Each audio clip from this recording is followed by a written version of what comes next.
Where are all these people coming from? The other commanders are coming here. How can you guys bring so much people? Open here. Commanders nyangena la mawukuthi kwenzakalani commanders nizoyazi ukuthi ngeke ngafika la naba labantu commanders inqwaba yabo.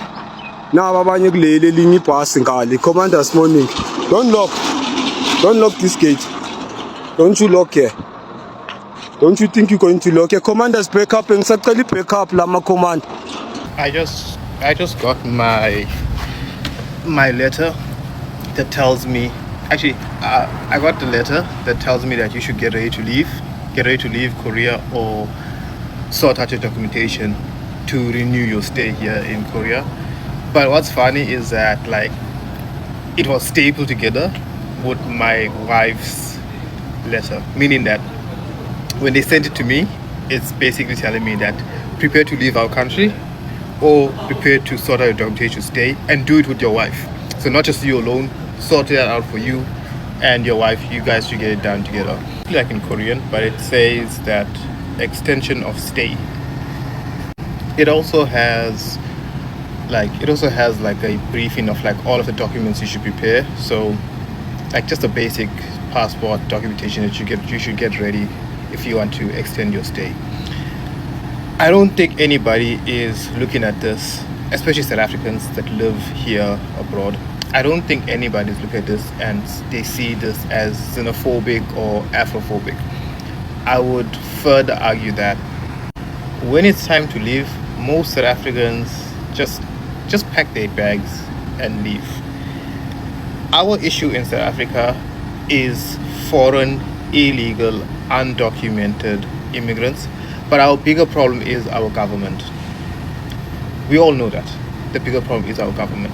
We, as South Africans, have problems with our passports. If we need to renew our passports, or if our passports for some reason gets lost, stolen, or anything like that, we are screwed if you live abroad and you lose your passport, because it takes you about 6 to 12 months to get your new passport if you are abroad.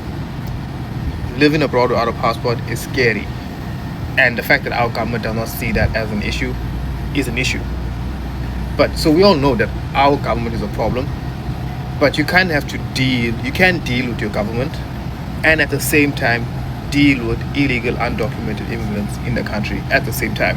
You can walk and talk at the same time. A foreigner will always do better in another country than in their own homeland. This is why I do believe that South Africans should travel more. You should experience what it's like to be a foreigner, so that you can understand why other foreigners are coming to your country and excelling. When they're coming to your country and working a minimum wage job, they're doing that because they can't afford to live comfortably.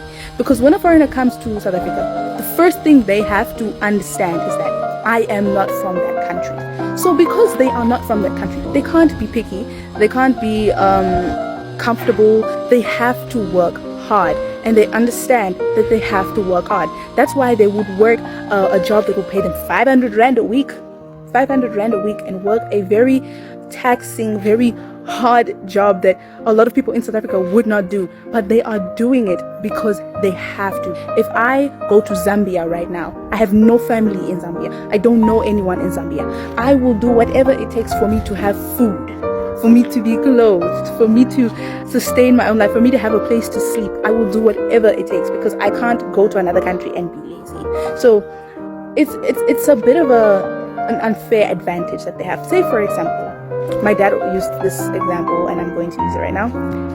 A soccer team. There are two soccer teams.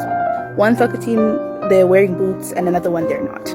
Obviously the one that's not is going to have to work harder than the one that does. And let's say the foreigners are the ones that have the boots. They have experience, they have that knowledge of another place, another country that they're in. And then when they come to your country, it's almost like their eyes are open. They see other things that can be done, see things that you can't see because you don't have the same level of experience.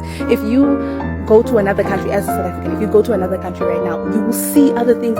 You will see things that they don't have that you probably have in your country, and you will be like, I can introduce this to them and I'll probably make money. I can start this business. But when you are in your own country, you have that sense of comfortability. You have that mindset of, if this doesn't go well for me, I have family. Or you probably just think, you know what, you can say, I don't feel like going to work today.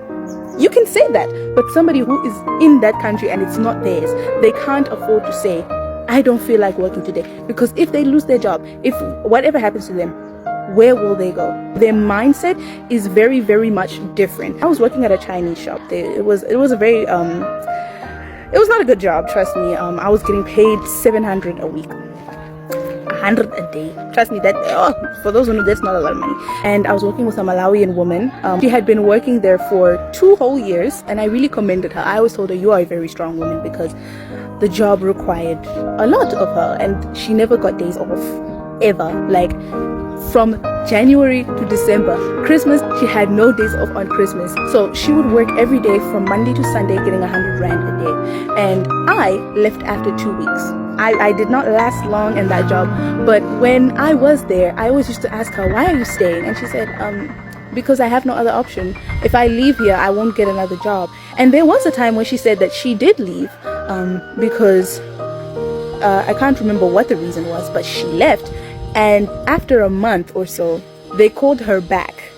Reason being, they said that there was nobody who was willing to work the job. Because now, they started hiring South African people. And just like me, they were like, I don't have to take this. Like, that's literally what I said. I really don't have to take this. Like, I don't have to take all this work for this little money. I really don't have to do that. So all of them had the same mindset as me, because I am in my home country.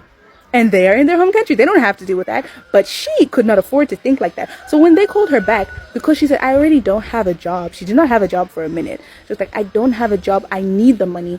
I'm gonna go back. So she went back to that same situation. And these people wanted her back because it's like they were not able to find anyone to fill her place. You get? And these people are willing to work for these little paying jobs because they're doing it out of necessity. They have no other option. They can't be picky. They have no choice. They can't think of comfortability, because if they do, they won't eat.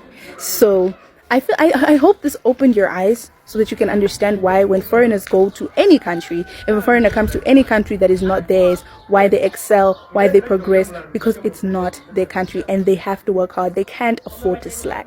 So I hope that makes sense. I hope.